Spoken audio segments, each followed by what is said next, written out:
I stream, और यहाँ से हम आ गए using name space then std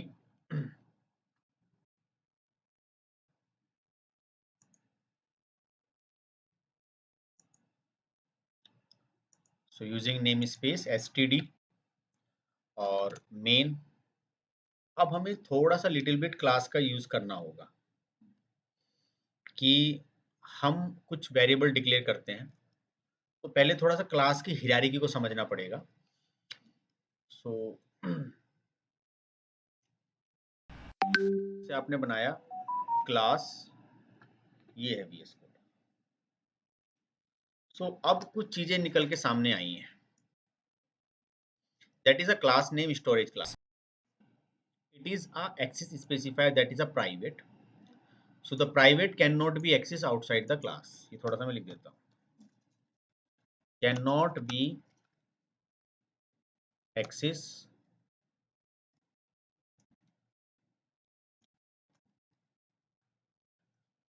so the public can be accessed outside the class.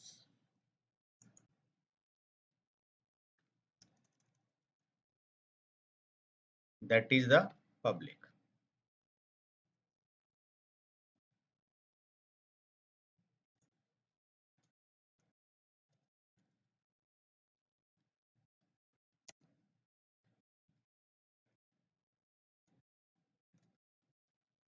Outside the class or outside the scope or anywhere.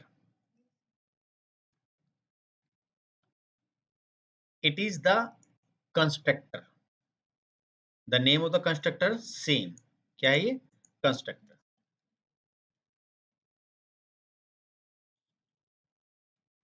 Constructor used to initialize the member class. Destructor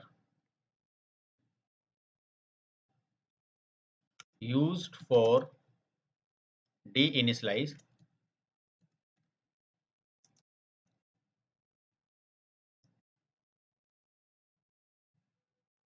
or free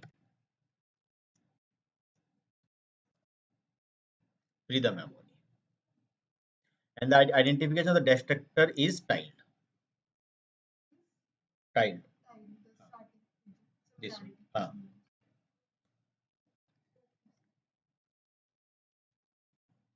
Scope use for define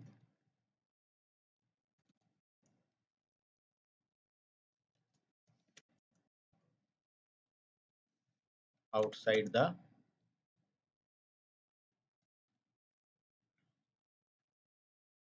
or access also use for give definition, or you can say that define outside the class। वही हो गया। For example, सो ये क्या हुआ कि मेरे पास यहाँ पर एक स्टोरेज क्लास थी, कंस्ट्रक्टर को मैंने बाहर डिफाइन किया, और ये डिस्ट्रक्टर को भी मैं कहाँ डिफाइन कर रहा हूँ? बाहर डिफाइन कर रहा हूँ। सो एक तरीके से सिंटेक्स बना के दिया। तो सबसे पहले मैंने यहाँ पर डिफाइन किया है, दैट मीन्स इंट num1 और the for example roll number 101, और आपने इसको डिफाइन यहाँ पे भी किया है, बस आपने केवल डिक्लेयर किया है। चीजों को डिफाइन करने का काम आपने कहाँ किया है? कंस्ट्रक्टर। और constructor have the same name of the class name, ये भी इसका एक आइडेंटिफिकेशन है। तो आपने कहा कि roll number equal to 101, so that is the member variable जिनको आप क्या करा रहे हो? इनिशियलाइज कराने का काम कर रहे हो। अब यहां पर मैं आया और मुझे लगता है अभी मुझे डिस्ट्रक्टर पे काम नहीं करना चाहिए, बट मैंने डिक्लेयर कर दिया, इसको भी मैं काम करूंगा बाद में। सो ऐसे ही मैंने यहाँ पर रोल नंबर लिया है, या फॉर एग्जाम्पल मैं दो नंबर यहाँ पे यूज करता हूँ, num1 और num2। इन दोनों नंबर को यहाँ से मैंने वैल्यू को असाइन किया है। num1 like 100, num2 200। तो अब करना क्या है, इनको डिफाइन करने के लिए मैंने एक फंक्शन यहाँ पे और इस्तेमाल कर लिया है, इंट एडिशन। और इंट एडिशन में मैंने क्या काम किया है कि डायरेक्टली यहाँ पे काम किया है और लिखा है कि टोटल इज, और ब्रैकेट में नम।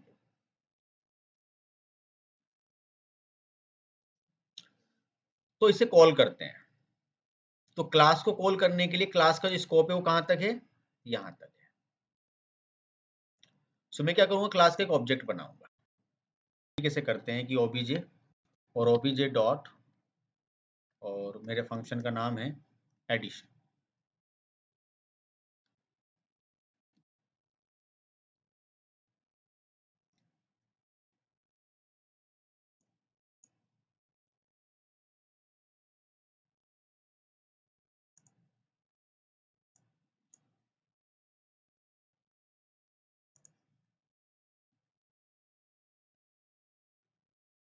फंक्शन चला ही नहीं सकते, तो इसलिए मेन फंक्शन डिफाइन करें और मेन फंक्शन में ही ये सारा काम आप करें,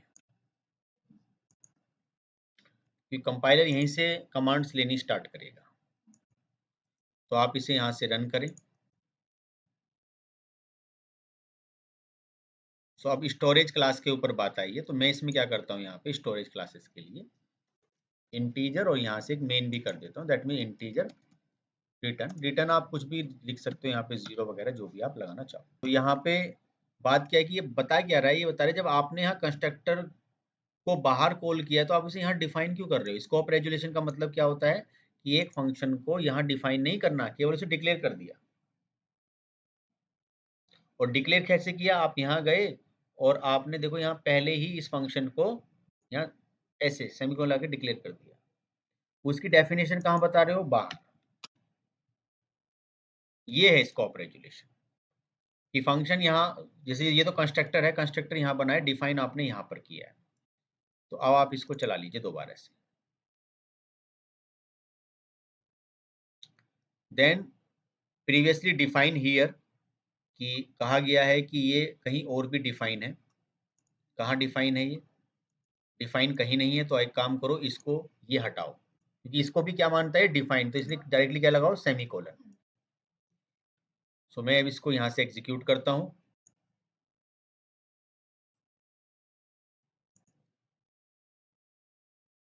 तो अब मुझे कुछ यहाँ पर चीजें सामने आएंगी कि रिटर्न आईडी 1, तो मैंने यहाँ पर दैट मीन्स क्या दिया, 0, और मैंने यहाँ से क्या कर दिया, 1। 1 कर दो 0, इट्स योर चॉइस। दूसरा, और कहाँ पर मैंने जब यहाँ इंटीजर लगाया तो मुझे यहाँ क्या करना होगा, रिटर्न 0। अब आप देख लीजिए कोड को किस तरीके से हमें समझना होता है, एरर को कैसे आइडेंटिफाई करना है। अब कहा जा रहा है कि फेल्ड, जीसीसी ने यहाँ पर रीअलोक और एरर आईडी दिस वन। तो यहाँ कुछ अभी जो है कंस्ट्रक्टर पे काम नहीं करता, तो मैंने कंस्ट्रक्टर को हटा रहा हूँ फिलहाल। फिलहाल केवल दूसरी बात क्या है कि आप इसको भी यहाँ से हटा दीजिए। तो स्टोरेज क्लासेस को यहाँ डिफाइन किया, इसको यहाँ क्लास बंद कर दी, ये एडिशन आ गया। ये तो काम मुझे लग रहा है ठीक हो गया। अब ये प्राइवेट है, प्राइवेट तो यहाँ पर एक्सेसिबल है ही अपने स्कोप में। ये मेरी क्लास का नाम है, अगर कोई दिक्कत आ जाए तो इसको पब्लिक भी करेंगे। ये मेरा नाम हो गया। तो इसको रन करते हैं दोबारा से।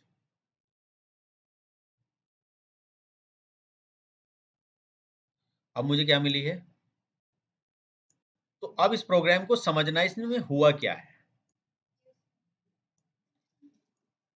सबसे पहले हमने एक क्लास बनाई, क्लास का नाम हमारा स्टोरेज क्लास रहा। इसमें एक एक्सेस स्पेसिफायर ये तय करता है कि इन वेरिएबलों को आप फंक्शंस या क्लास से बाहर कॉल नहीं कर सकते। पब्लिक बनाई मैंने क्या, ये कंस्ट्रक्टर, कि आप इस कंस्ट्रक्टर को क्लास से बाहर डिफाइन कर सकते हो या कॉल कर सकते हो। क्लास को मैंने पब्लिक बना दिया। फिर एक मेथड बनाया एडिशन, क्लास से पहले चलता है कंस्ट्रक्टर, तो कंस्ट्रक्टर काम होता है इनिशियलाइजेशन करने का, तो मैंने ये होता है स्कोप रेजुलेशन का सिंबल, तो क्लास के नाम से इसको बाहर कॉल किया और इसको वैल्यू डिफाइन कर दी, और अब मैंने इस ऑब्जेक्ट से यहां पर इसे कॉल किया, किसे, स्टोरेज क्लास 2 के नाम से। और आपके मैं इसका बेसिक कोड नहीं लूंगा, और हम यहाँ से क्या करते हैं, ये सिंटेक्स है क्लास का, और यहाँ से वॉइड मेन हम यहाँ से करेंगे, ये आपका जाए, वॉइड कर लो, या ये तो काफी स्मार्ट है तो आप खाली ऐसे भी छोड़ सकते हो। अब इस क्लास का ऑब्जेक्ट बनेगा एक, किसका, इस क्लास का ऑब्जेक्ट क्या बनाया हमने, दिस वन OB2 के नाम से ये ऑब्जेक्ट बन गया। अब इस क्लास के अंदर जितनी भी प्रॉपर्टियां होंगी वो ऑब्जेक्ट से कॉल होंगी, जितने भी फंक्शंस होंगे वो ऑब्जेक्ट के थ्रू कॉल होंगे। मैंने काम किया, मैंने एक फंक्शन बनाया इसमें, and integer and like information, info के नाम से, और इसको यहाँ डिफाइन किया कुछ वेरिएबल्स मैंने डिफाइन किए ऊपर, एक किया स्टैटिक इंट a जिसकी वैल्यू मैंने 0 रखी, एक किया ऑटो इंट b जिसकी वैल्यू भी मैंने 0 रखी, ठीक है। अब मैंने क्या किया, यहाँ पर सबसे पहले सी आउट किया, और सी आउट करने के बाद मैं यहाँ पे लिख रहा हूँ कि a वैल्यू इज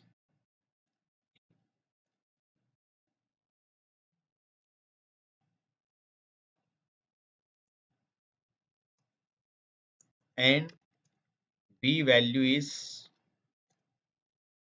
b। इसके बाद a प्लस प्लस b मैंने इंक्रीमेंट कर दिया। चाहो तो इसकी वैल्यू दोबारा से देख सकते हो, ऐसी रहने दो, इसे कॉल करो obj2 डॉट इन्फो। आपने ये कॉल किया, इसको थोड़ा बराबर करते हैं, यहाँ आते हैं। सो इसको कॉल करने के बाद जब आप इसको यहाँ से रन करोगे तो जो मेरी जो स्टोरेज जो क्लासेस हैं स्टैटिक, तो obj नहीं है, क्या है, ob2 है ओनली। सो इसको एग्जीक्यूट करते हैं फिर, ob info, so that is int, और int में क्या रखना होगा आपको, अब देखना चैलेंज इसमें पहले भी रख सकता था लेकिन जानबूझ के अभी यहाँ पर ये कर रहे हैं, एक चैलेंज इसमें और आएगा कि ठीक है आप इन्फो तो बता रहे हो लेकिन क्लास को क्या करना पड़ता है, पब्लिक डिफाइन करना पड़ता है, ताकि इसको मैं बाहर एक्सेस कर पाऊं इसकी प्रॉपर्टियों को। सो मैंने रन कोड किया कि हम वो जो ऊपर डिफाइन किया था यहाँ, वो वेरिएबल्स अभी हम यहीं पे रख देते हैं, उसके लिए फिर आगे भी कंस्ट्रक्टर का भी इस्तेमाल करेंगे, तो यहाँ पर मैंने रख दिया 0 समझने के लिए, चाहो तो 0 की जगह 10 रख दो, तो दोनों की वैल्यू 10 है, ठीक है। सो मैं इस पर्टिकुलर फंक्शन को कॉल करता हूँ, देखता हूँ कि स्टैटिक और जो मेरा ये है नॉर्मली, इन दोनों में फर्क क्या आएगा, दोनों की वैल्यू क्या है, अभी सेम है। चाहो तो इसे ऑटो भी कर सकते हो, वो ऑप्शनल है कि आपकी चॉइस है, आप लिखना चाहो लिखिए, नहीं लिखना चाहते तो मत लिखिए। अब सर इस फंक्शन को 2 बार कॉल करो,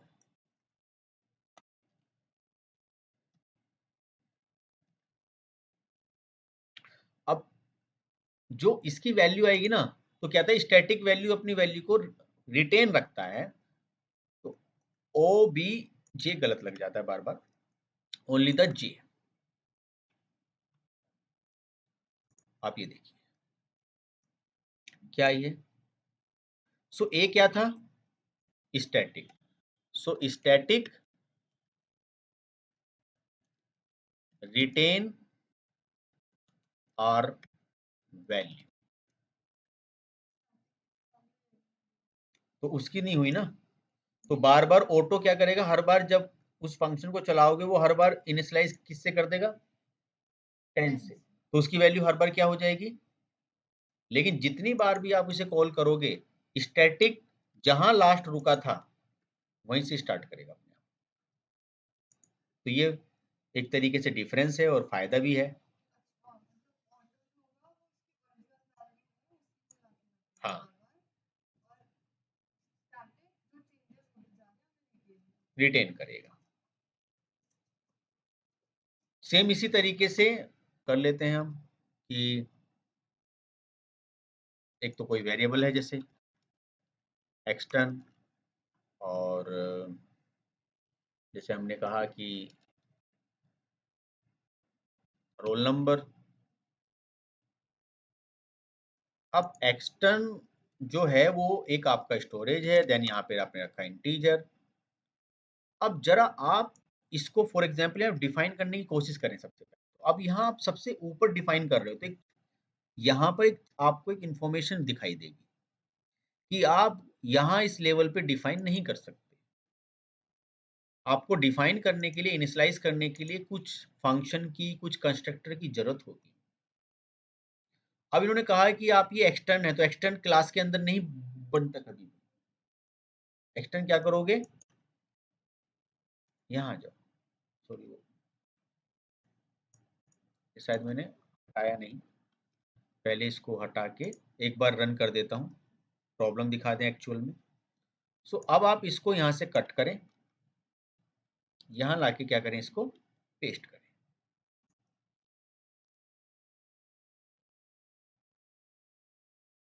तो कोई प्रॉब्लम नहीं। सेम इसी टाइप से एक्सटर्न क्या हो गया, ग्लोबल हो गया। दूसरा क्या हुआ आपका, रजिस्टर। तो रजिस्टर सबसे फास्टेस्ट वेरिएबल होते हैं हमारे प्रोग्रामिंग में, जिनका इस्तेमाल जैसे आपने कहा कि कुछ हम मल्टीप्लाई के लिए यूज कर रहे हैं। सो ये आपका कहाँ पे इस्तेमाल होगा, डायरेक्टली रजिस्टर्स की मेमोरी होल्ड करके रखेगा। तो एक्सटर्न क्या हुआ, global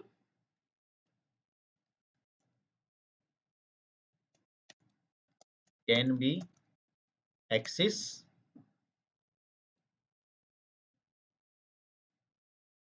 outside, like can we access other class, and register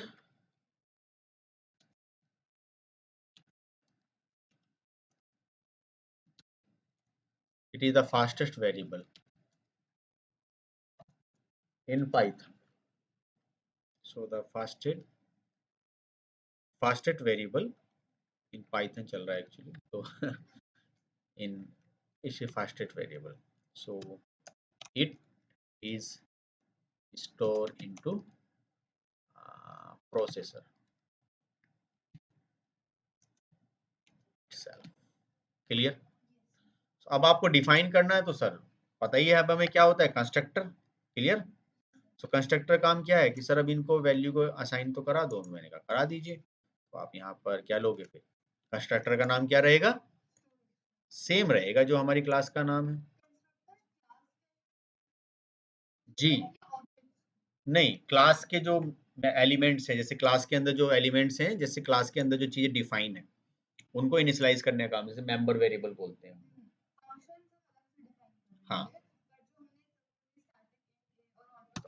सो यहाँ पर क्या करेंगे कि जो हमारे पास रोल नंबर है उसकी वैल्यू मैंने यहाँ से रख दी 101, और जो मेरे पास क्या है मल्टीप्लाई है, इसकी वैल्यू मैंने रख दी है कुछ भी, like something it depend on us, like sir आप इसे फ्लोट कर दीजिए, फ्लोट में मार्क्स कर दीजिए, एंड मार्क्स आपने कितने करें, यहाँ से 70 कर दिए, परसेंटेज दीजिए मत दीजिए।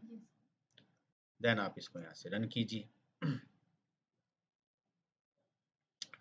send register float marks, and that is the thing basically। जो मैंने एक्सटर्न बनाया है उसको यहाँ कंस्ट्रक्टर से मत करो डिफाइन, उसको आप कहीं पर भी डिफाइन कर लें, जैसे यहाँ पे बनाया ग्लोबली, कहीं पर भी बाहर, और और जो आपने यहाँ से बनाया है तो मैंने यहाँ रजिस्टर डिफाइन कर दिया as compare to this one और एक वैल्यू रख दी। सो मैं यहाँ से सी आउट करना चाहूंगा। सो फॉर एग्जाम्पल रजिस्टर और नंबर।